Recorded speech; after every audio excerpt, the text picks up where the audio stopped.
మన ఈ గుండె దేవుని యొక్క ఒక గొప్ప వరం, ఒక గొప్ప అనుగ్రహం. చూడండి, శిశువు తల్లి గర్భంలో 4 నెలల వయసుకు చేరుకున్నప్పటి నుంచే ఈ గుండె కొట్టుకోవడం మొదలవుతుంది. నిమిషానికి 72 సార్లు కొట్టుకునేటటువంటి ఈ గుండె ఒక రోజుకు ఎన్ని లక్షల సార్లు కొట్టుకుంటుందో ఇక మీరే ఆలోచించండి.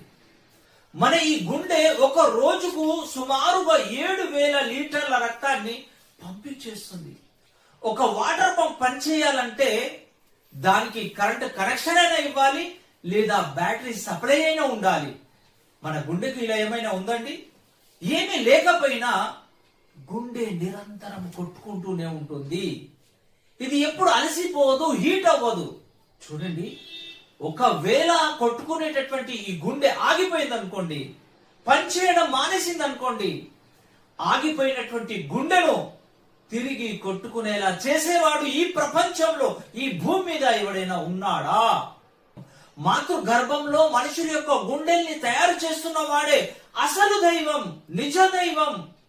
ఆయనకే ముస్లింలు అరబీ భాషలో అల్లా అని పిలుస్తారు. కానీ జనాలకు ఈ విషయం తెలియదు కాబట్టే అల్లా ముస్లింల దేవుడు అని అంటున్నారు. మనుషుల్ని మాతృ గర్భంలో తయారు చేస్తున్న వాడినే ముస్లింలు అరబీ భాషలో అల్లా అని పిలుస్తారండి.